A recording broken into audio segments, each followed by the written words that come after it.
이제 쇼펜하우어의 네 번째 주제, 생에 대한 의지에 대해서 한번 살펴보도록 하겠습니다. 이것은 쇼펜하우어의 실천 철학에 해당이 됩니다.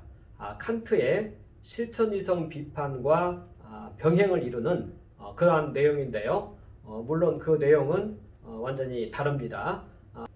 쇼펜하우어가 실천 철학을 다루는 그 영역은 바로 이 인식주관이라고 말하는 의지와 자유의 영역에 대해서 이제 다루고 있는 것입니다.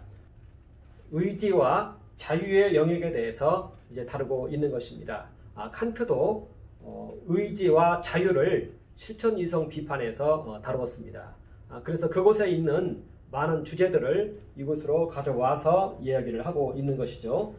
그래서 기본적으로 쇼펜하우어도 우리 안에 있는 이 의지를 하나의 자유의 영역으로 보았습니다.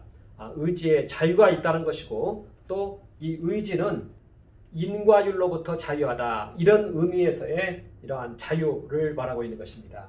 인과율이란 것은 세상에서의 이 많은 것들을 인식을 할 때 우리는 인과율적으로 인식을 합니다.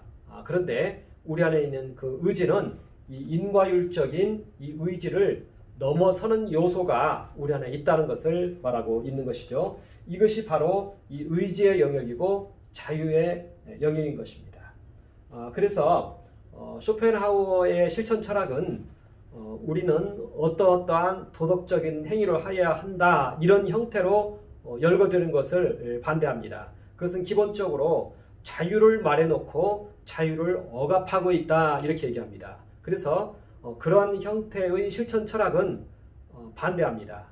오히려 쇼펜하우어는 이러한 세계의 본질을 인식을 함을 통해서 자연스럽게 우리가 변화되어지는 그러한 것을 추구합니다. 그런데 이때 세계의 본질 인식이라면 무엇인가요? 지난 시간에 우리가 살펴본 것처럼 이 세계는 마야의 세계입니다.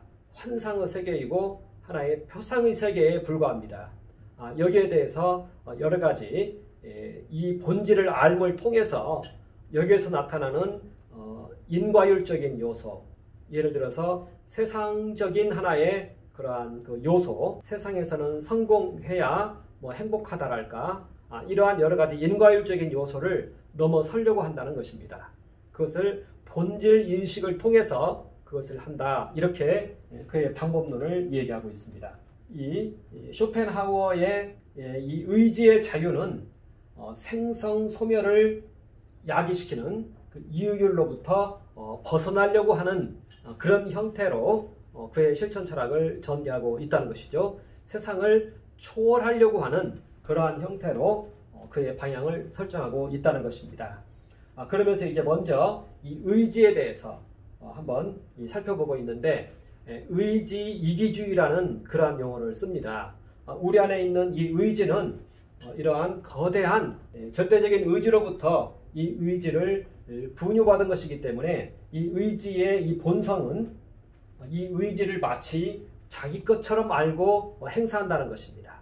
그래서 자기 자신은 자유롭고, 이 인과로부터 자유롭고, 그리고 전능하다는 생각을 우리는 가지고 있다는 것입니다. 그리고 그것이 또 옳다라고 쇼펜하우어는 얘기하고 있습니다. 그렇기 때문에 우리는 이 인과로부터 벗어나 있기 때문에요, 시간과 공간을 우리 의지는 초월하고 있다는 것입니다. 그래서 시간과 공간을 초월한다는 얘기는 시간이 죽음으로 귀결이 됩니다. 그렇기 때문에 우리는 죽음마저도 우리의 생각 속에는, 우리의 이 의지 속에서는 초월하고 있다는 것입니다. 그러니까 죽음도 우리는 생각을 하지 않고 있다는 것입니다. 오직 우리한테는 이러한 이 시간과 공간을 넘어서는, 그리고 자유롭고 전능하다는 이 생각만 가지고 있다, 이렇게 얘기합니다. 이것을 가리켜서 생이라고 말합니다. 죽음마저도 넘어서는 그러한 생으로서의 의지를 가지고 있다, 이렇게 얘기하고 있는데요. 이것을 이렇게 표현합니다. 내 의지의 어떤 부분이 이 물 자체와 연결되어 있는가, 이걸 찾습니다. 그러니까 우리 안에는 여러 가지 의지가 있어요. 그런데 이 중에서 이러한 인과일로부터 지배받지 않고 있는 의지가 어떤 것인가, 이것을 찾은 것입니다. 그것이 바로 이 물 자체로부터 이 절대적인 의지로부터 흘러 들어온 의지라는 것이죠. 그것은 바로 시간과 공간을 초월하는 충족 이유율이 연결되지 않는 어떤 것. 그것이 바로 의지에서 나온 것인데 그것은 바로 생에 대한 의지이다. 이렇게 얘기합니다. 그러니까 우리 안에 있는 이 생에 대한 의지가 가장 본능적이고 이것은 절대적인 의지로부터 이어받은 것이다. 이렇게 해서 이 절대적인 의지로서의 이 내용물은 바로 생이다. 생에 대한 욕구이다. 이 생에 대한 욕구는 충족 이유율, 원인과 결과 이런 거에 지배를 받지 않습니다. 이유율에 지배받지 않고 그냥 우리 안에 근저에 흐르고 있는 그러한 욕구라는 것입니다. 이 생에 대한 욕구가 이렇게 흘러가는 것입니다. 이 이면에 흐르고 있다는 것입니다. 이 생에 대한 욕구가 우리 인식 형식에도 영향을 미쳤고 표상으로도 나타나고 또 우리의 삶 속에서도 나타난다. 이렇게 이야기를 하고 있는 것입니다. 이렇게 이야기를 하고 있는 것입니다. 그렇다면 이 생에 대한 이 의지의 본성이 생인데 이 생이 이렇게 나타나고 있을 때 우리의 현실에서는 어떻게 나타나는가? 그것은 노력으로 나타난다고 쇼펜하우어는 얘기를 합니다. 노력으로 나타난다. 생의 본성은 노력이다. 이렇게 얘기합니다. 무엇을 향한 노력이냐? 그것은 없다는 것입니다. 목적도 없고 목표도 없고 마냥 노력으로 나타난다. 이렇게 얘기합니다. 그래서 우리 안에 있는 이 욕구는 무엇이 됐든지 간에 노력으로 나타납니다. 목적도 없고 목표도 없이 그냥 마냥 노력으로 나타난다. 이것이 바로 우리 이 의지의 본질적인 운명이다. 이렇게 얘기합니다. 이것은 바로 우리의 운명입니다. 노력에 대한 욕구는 이 절대적인 의지로부터 나온 것이기 때문에 이것은 어떠한 시간과 공간의 이유율에도 제약을 받지 않고 아무 원인도 없이 나타난다는 것입니다. 무엇을 바라고 뭘 해야 되는데 그것이 바로 세상에서의 그러한 그 이유율인 것인데 이런 것도 없이 그냥 마냥 나타난다. 이게 생의 본성이다. 이렇게 이야기를 하고 있는 것입니다. 그러니까 모든 인간 개별자들이 이와 같은 패턴으로 이 생의 본성을 좇아서 행동하고 있다는 것입니다. 그렇기 때문에 우리의 이러한 의지는 저지를 당합니다. 왜냐하면 모든 사람들이 다 그렇게 행동하고 있기 때문에 그렇습니다. 우리의 의지가 저지를 당한다. 이게 고통이라고 얘기를 합니다. 그리고 이 의지의 저지를 우리는 발견하고 이제 고통 가운데 빠진다는 것입니다. 이것은 지혜로운 사람일수록 영리한 사람일수록 천재일수록 이것을 깊이 느낀다. 앞날을 투사해서 바라보고 지금 고통을 느낀다는 것입니다. 이것이 바로 천재의 그러한 투사입니다. 미래에다가 내 자신을 투사하고 거기서 고통을 느끼는 것입니다. 왜냐하면 그런 모습들을 우리가 발견하기 때문에 그렇습니다. 그래서 기본적으로 쇼펜하우어의 철학은 염세주의입니다. 고통에 덮여있는 그러한 인생이라는 것입니다.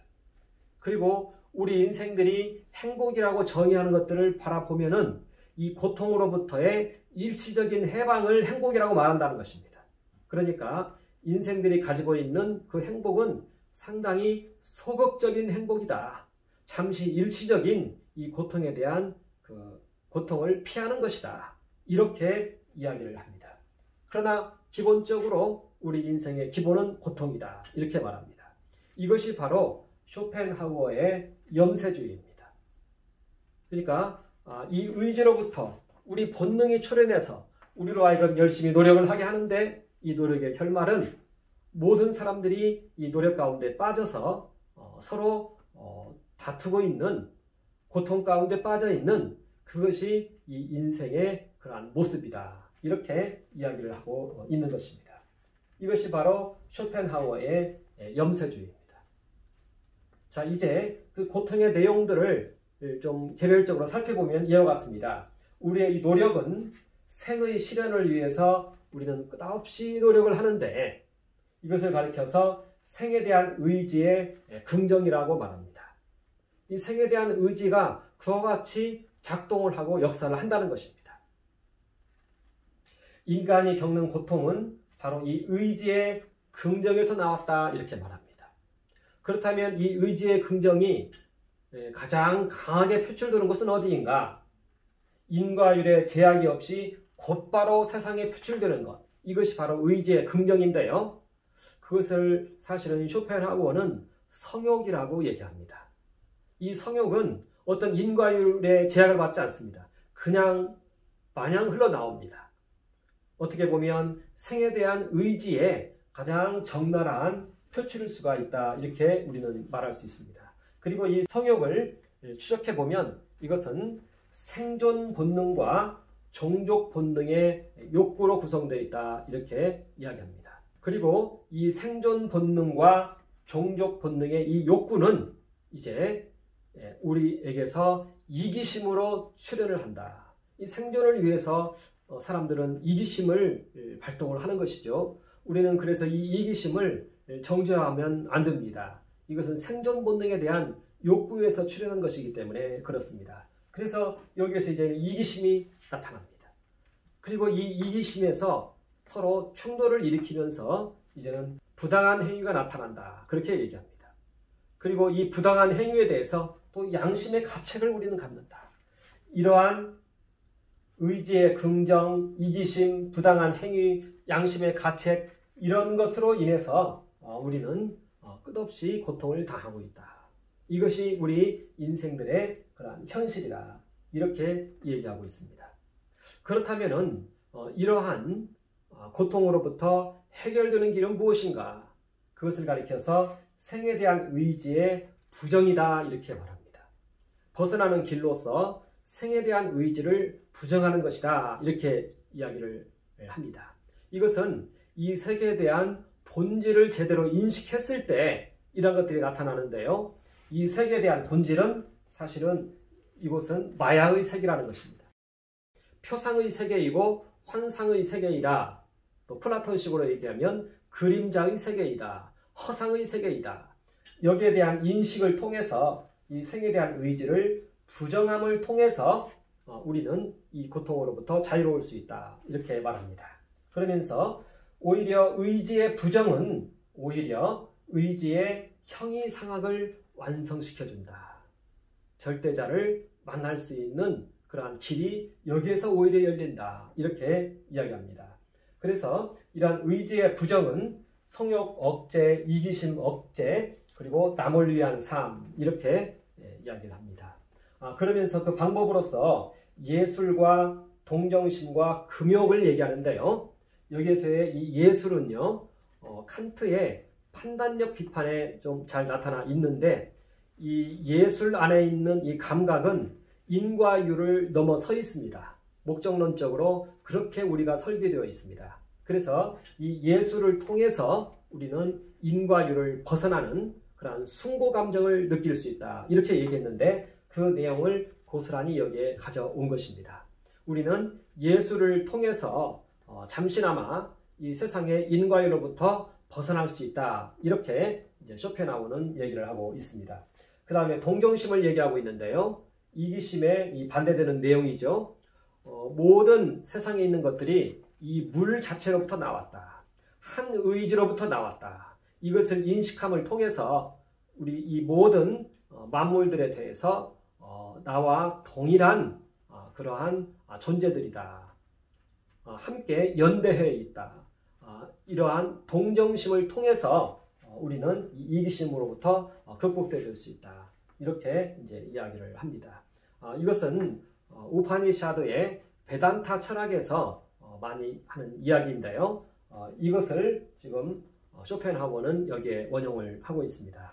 그리고 또 세 번째로는 금욕을 통한 고통의 해소를 이야기를 하고 있습니다. 이 부분이 오히려 이제 쇼펜하우어가 집중하고 있는 그러한 부분인데요. 그것은 바로 자기 부정과 무에 대한 인식이라고 이야기를 합니다. 이것도 이제 베단타 철학에서 왔습니다. 그리고 우리는 붓다가 어떻게 해탈을 했는지 그 내용을 우리는 좀 살펴보았을 때 이런 것들을 좀 알 수가 있는데, 인도에는 참선의 방법이 여러 가지가 있습니다. 기도도 있고 금욕도 있고 그리고 또 요가, 그리고 그 중에서 보면 금욕도 있고 또 이 금욕을 넘어서는 그러한 방법으로서 본질에 대한 인식이 있습니다. 이 세계가 무이다는 거, 공이다는 거, 이것을 인식함을 통해서 이제 이 세상의 이 이유율로부터 벗어난다, 이렇게 이야기를 하고 있습니다. 이것은 불교의 가르침이 그렇습니다. 쇼펜하우어는 그 영향을 사실은 많이 받았습니다. 그래서 이렇게 무를 인식했을 때, 그랬을 때 세상의 모든 것을 체념하는 그러한 무에 이르렀을 때 우리에게 평화와 축복과 숭고함이 흘러드는데, 그것은 바로 갑작스런 은빛의 섬광과 같은 섬광과 같이 우리 안에 역사한다, 이렇게 이제 이야기를 합니다. 이것은 이제 쇼펜하우어가 불교 철학에 있는 내용을 가지고 이렇게 이제 이야기를 한 것이죠. 그런데 사실은 이러한 내용들이 기독교 내에도 다 있습니다. 기독교의 세례가 이와 같습니다. 그리고 기독교의 세례의 특성은 예수께서 세례를 받으셨고 그 세례에 우리도 함께 참여해서 예수님과 함께 세례에 참여하는 것입니다. 예수님과 함께 세상을 향하여 죽는 것입니다. 그것을 통해서 우리는 이것을 체험합니다. 그러니까 예수 그리스도 안에서 이것을 체험하는 것이고, 그리고 세상의 다른 종교들은 스스로의 힘에 의해서 여기에 이르려고 하는 것이죠. 그래서 불교의 교리가 팔정도, 사성제, 그것이 바로 이와 같이 되어 있습니다. 스스로의 힘에 의해서, 참선에 의해서 이 세계에 이러한 표상인 것을 발견함을 통해서 거기에 이르려고 하는 그러한 시도이죠. 그런데 우리 기독교에서는 예수께서 그 일을 하셨고 우리는 그 예수 그리스도의 공로에 들어감을 통해서 우리는 그것을 경험한다는 것입니다. 이렇게 되어 있습니다. 이것이 바로 쇼펜하우어의 실천 철학이 되겠습니다. 이제 쇼펜하우어의 사상을 평가하는 시간을 한번 갖도록 하겠습니다. 먼저 쇼펜하우어의 사상은 지극히 유실론적입니다. 이 그림에 나타나 있는 바와 같이 여기에 있는 이 인식주관은 우리의 정신을 말합니다. 그리고 인식 형식은 의식을 말하고 있고, 그리고 표상은 육체로부터 나타나는 그러한 현상, 표상을 그렇게 말하고 있습니다. 그래서 정신, 의식, 육체, 이러한 관계를 말해주고 있습니다.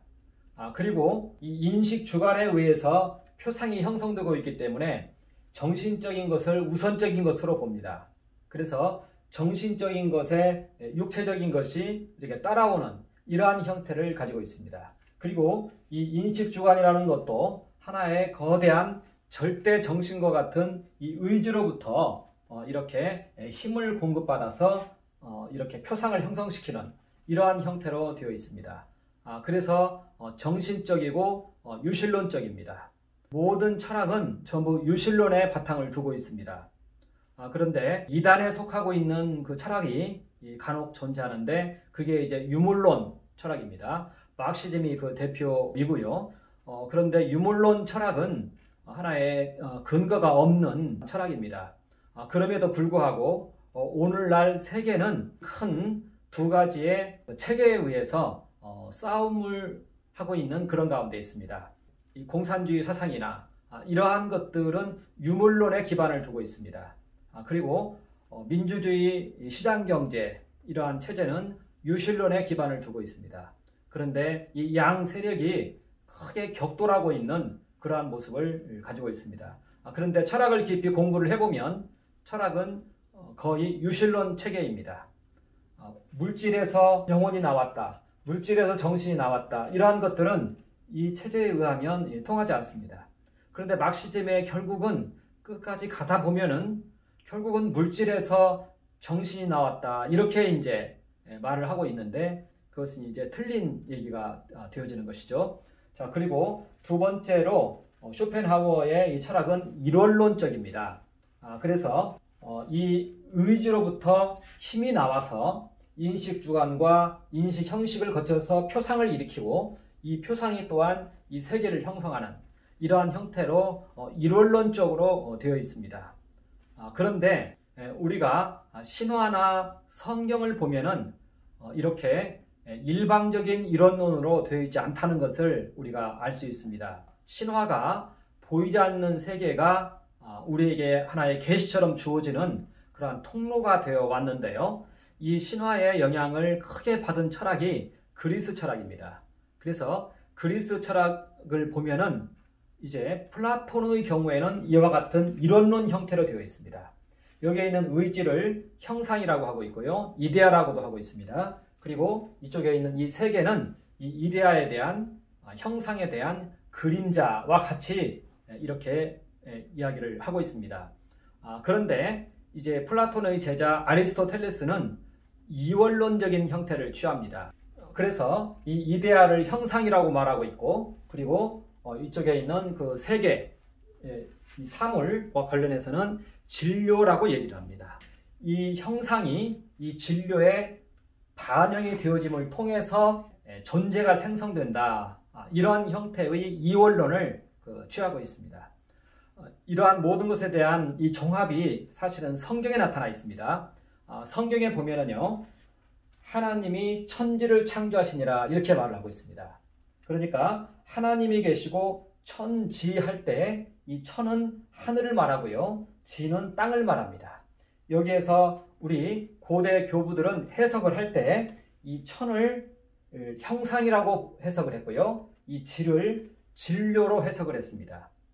그래서 하나님이 계시고 형상과 진료가 있는 이러한 형태로 이야기를 하고 이제 논의를 전개하는 것입니다.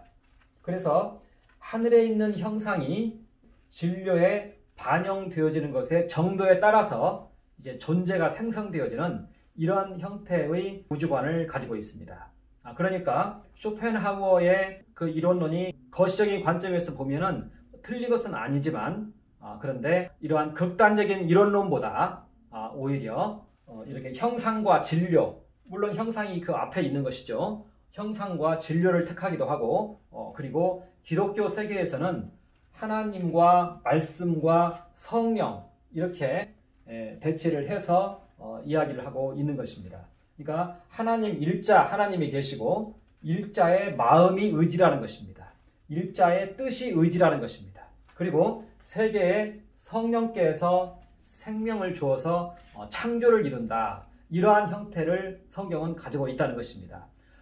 거시적인 관점에서는 분명히 이론론이긴 하지만, 그러나 이와 같이 우리 인간 세계 속에서 이해할 때는 이와 같은 형태로 성경에서는 이해를 해왔다는 것입니다.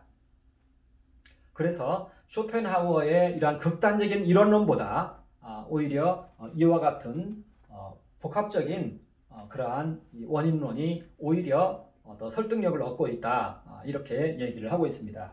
그리고 세 번째는요, 쇼펜하우어는 이 의지의 속성에 대해서, 본성에 대해서 욕망이라고만 얘기했습니다.